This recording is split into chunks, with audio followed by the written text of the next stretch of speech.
After 8 years of being excluded, I bought a beachfront resort. Then booked it full, told my mom, just like your house, mine's out of room. The excuse was always the same, a smooth, worn-out stone of a phrase she'd roll out every holiday, every birthday, every single time the family gathered. We'd love to have you, honey, but there's just no room.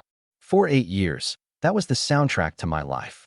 8 years of seeing photos pop up on social media of my cousins, my aunts, my uncles, all crammed into my mother's sprawling five-bedroom house, laughing, opening presents, carving a turkey, while I was sitting in my tiny apartment, eating takeout, and scrolling through their joy. It was a special kind of torment, a slow and steady exclusion that felt like being ghosted by your entire bloodline. They never said don't come, they just built a wall of logistics. My brother and his wife got a room. My sister, her husband, and their 3 kids got 2 rooms. My aunt, who lived 5 minutes away, somehow always needed a place to crash. But for me, the son, the brother, the nephew who lived a 2-hour flight away, the inn was always full. At first, I tried to solve the problem. I'd offer to sleep on the couch, on an air mattress in the basement, even in a sleeping bag on the floor. But the couch was always claimed by a mysterious, napping uncle, and the basement was suddenly a storage zone. The message was clear, etched between the lines of every polite refusal: you are not wanted here. The hurt from that first year was sharp, a physical ache in my chest. By year 4, it had hardened into a quiet resignation. By year 8, it had become fuel. While they were celebrating together, I was working. I poured all that frustration, all that loneliness, into my career. I started a small software company from my cramped apartment, fueled by cheap coffee and the burning desire to build something that couldn't exclude me. I worked weekends, holidays, and through the nights, my keyboard clicking away while they were posting photos of their beach vacations and ski trips. The company grew, slowly at first, then all at once. A breakthrough contract, a smart acquisition, and suddenly, I wasn't just the forgotten son. I was successful, more successful than any of them could have imagined. But the money wasn't the point. It was what the money could do. It was the key to rewriting the narrative they had forced on me for nearly a decade. That's when I saw it. A beachfront resort in a quiet, beautiful cove, up for sale. It was a little run down, a diamond in the rough, but it had 22 oceanfront suites, a pool that snaked through palm trees, and a private, white sand beach. It was the physical opposite of no room. It was a palace of space and availability. I bought it. The final signature on the deed felt like taking my first real breath in 8 years. I spent the next 6 months pouring my heart and a significant amount of capital into it, renovating every room, redesigning the landscape, and training a top-tier staff. It became a sanctuary, a place of stunning, undeniable beauty. My place. Then, the final part of the plan clicked into place. I sat down with my new general manager and a calendar. I blocked out the last 2 weeks of July. Every single suite, every cabana, every dinner reservation. Then I started making calls, not to my family, but to my real family. Old college friends who'd checked in on me during the holidays, former colleagues who'd mentored me, my small team of employees who had believed in my vision from the start. I invited them all for an all-expenses-paid 2-week vacation. My treat. My way of saying thank you. They were overjoyed, and the bookings filled up instantly. The resort was officially, verifiably, completely full. Only then did I pick up the phone and dial my mother. Her voice was the same, that familiar, cheerful tone that always preceded the inevitable rejection. I told her about the resort, my new business venture. She was impressed, of course, in that detached way of hers. Then I dropped the invitation. I've booked the entire resort for a special 2-week family reunion, I said, my voice as smooth and calm as I could manage. I want everyone to come. You, Dad, my sister, my brother, all the aunts, uncles, cousins. It's time we were all together. There was a stunned silence on the other end of the line, and for a moment, I thought she might see the trap. But then, the excitement bubbled over. A free vacation at a luxury beachfront resort? The family would be ecstatic. She promised to call everyone, to get the RSVPs together. She didn't ask a single question about the other guests or the logistics. In her mind, her son owned the place. Of course, there would be room for them. The trap was set. All I had to do now was wait for them to arrive and walk into the beautiful, spacious, welcoming paradise that had absolutely no room for them at all. The day they arrived was exactly as I had pictured. A caravan of oversized SUVs rolled up the long, palm-lined driveway, and my family spilled out onto the gleaming marble entrance. Their faces were a perfect collage of awe and entitlement. My father clapped me on the back, a little too hard, booming about how proud he was. My sister was already taking selfies for her Instagram, tagging the resort with a hashtag that read #FamilyPerks. My cousins, who hadn't sent me so much as a birthday text in 5 years, were suddenly my best friends, asking about jet ski rentals and the spa menu. And my mother, my dear mother, glided through the lobby like she was royalty inspecting her new castle, a triumphant smile plastered on her face. I played the part of the gracious host to perfection. I had my staff greet them with chilled towels and hibiscus-infused water. I led them on a grand tour, showing off the infinity pool that melted into the horizon, the open-air restaurant with its panoramic ocean views, and the path leading down to the pristine private beach. With every ooh and ah, my heart beat a little steadier. They were walking deeper and deeper into my world, a world built on the foundations of their rejection. They saw the other guests lounging by the pool and dining in the restaurant, but they didn't really see them.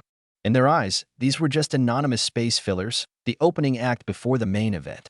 After the tour, my mother gathered everyone in the lobby, her hands clapped together expectantly. "All right, darling," she said, her voice echoing slightly in the grand space. "We're all here. Why don't you have the bellhops show us to our suites? I'm thinking the ones on the top floor with the wraparound balconies for your father and me, of course." This was the moment. I took a deep breath, letting the silence hang in the air for a beat too long. I smiled, a calm, serene expression I had practiced in the mirror. "I'm so glad you could all make it," I began, my voice clear and polite. "But there seems to be a misunderstanding. The resort is fully booked." The smiles on their faces didn't so much fall as they froze. My father's hand, which was about to clap my back again, stopped mid-air. "Booked?" My brother scoffed, a laugh of disbelief in his voice. "What are you talking about? You invited us. This is the family reunion." "It is," I agreed. "A reunion for my chosen family." Right on cue, a group of people walked into the lobby, laughing and chatting. Among them was my old college roommate, Mark, the one who'd insisted I spend Christmas with his family one year so I wouldn't be alone. There was Sarah, my first ever mentor, who had talked me out of quitting my dream a dozen times. And there were the families of my employees, the people who had sacrificed alongside me. Mark saw me and broke into a wide grin. He came over and gave me a huge hug, right in front of my stunned relatives. "Man, I can't thank you enough for this," he said. "This place is paradise. And to see you, you did it. You really did it." My mother stared, her face paling as the reality of the situation began to dawn on her. It wasn't a joke. The people milling around weren't just random guests, they were my guests. Her guests. "What is the meaning of this?" She finally sputtered, her voice losing its regal tone and taking on the sharp, familiar edge of her anger. "These are your family. We came all this way. You can't just kick out strangers for us." "I would never do that," I said calmly. "These aren't strangers, Mom. These are the people who made room for me in their lives when you said you had none. They're the ones who invited me for holidays, who answered my calls, who believed in me. This reunion is to thank them. They all have suites booked for the full 2 weeks." The lobby was dead silent, save for the gentle lapping of the waves from the nearby beach. My family looked from me to the other guests, the gears of understanding and indignation grinding in their minds. "So what are you saying?" my aunt asked, her voice trembling with rage. "That there's no place for us? We're supposed to just leave." "Not at all," I said, giving her my most accommodating smile. "I wouldn't leave you stranded. The suites are all taken, that's true. But we do have some alternative accommodations available. We have a very lovely, very spacious tent down on the beach. It's got a great view of the water." I gestured towards the pristine stretch of sand, where a single, large, but unmistakably basic, canvas tent had been erected, looking comically out of place against the backdrop of five-star luxury. It was the only space left. The word tent hung in the opulent lobby like a foul odor. For a moment, there was just pure, unadulterated shock. Then came the explosion. My uncle started yelling about disrespect. My sister's husband was red-faced and sputtering about the long drive. And my mother just stared at me, her eyes filled with a fury so cold it could have frozen the tropical air. The tent, my grand, symbolic gesture, was received not with a dawning sense of irony, but with outrage.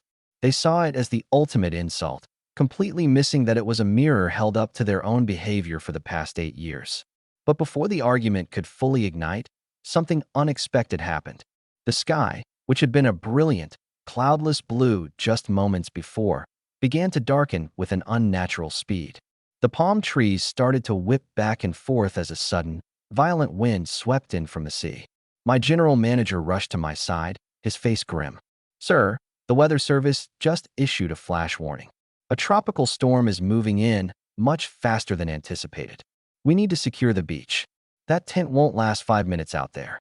My perfectly orchestrated plan, my flawless piece of poetic justice, was literally about to be blown away. The storm was an act of God, a variable I hadn't accounted for.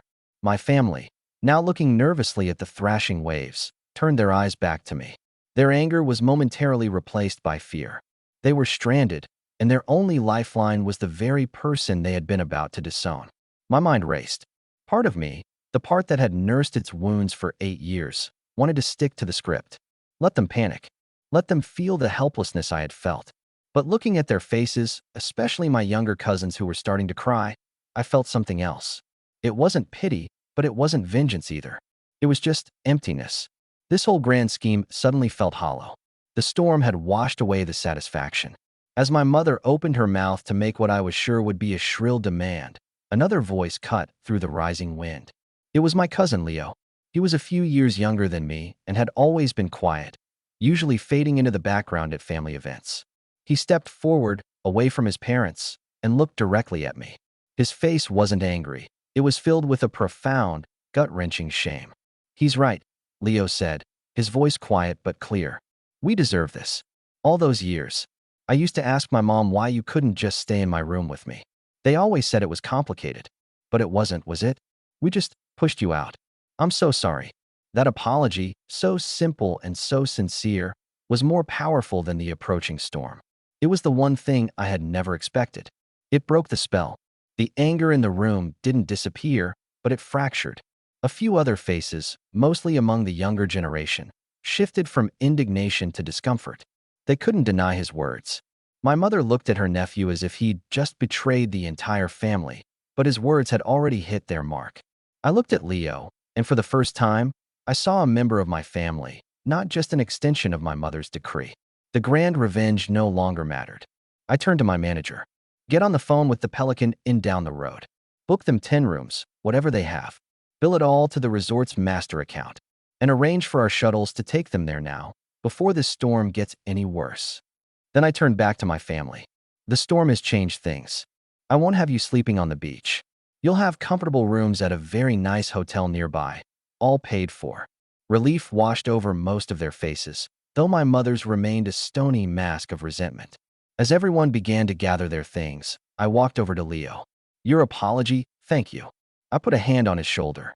"The offer to stay here is still open. Your suite is ready whenever you are." Tears welled up in his eyes, and he nodded, unable to speak. Later that night, after the storm had passed and the rest of my family was tucked away in their paid-for rooms down the coast, my mother found me. She stood at the edge of the terrace, looking out at the moonlit ocean. She didn't yell. All the fight had gone out of her. "I don't understand why you had to do all this," she said softly. "Why you had to embarrass us." I stood beside her, watching the waves roll in. "I didn't do it to embarrass you, Mom. I did it because it was the only language you would understand. For 8 years, you told me there was no room. It was just an excuse, a polite way to say I wasn't welcome. I got tired of the excuses, so I bought a place with more room than anyone could ever need, and I filled it with people who wanted me there. I wanted you to feel, just for a minute, what it feels like to be on the outside looking in." I finally understood that the issue was never about the physical space in her house. It was about the space in her heart. She was the one with no room. I had built a whole resort and still couldn't create a space for myself there. And in that moment, I realized I didn't need to anymore. Looking out at my sanctuary, with my real family, my friends, my colleagues, and now, my cousin Leo, safe inside, I felt a sense of peace. The need for her approval, a weight I had carried for so long, finally washed away with the tide. I had found my own space.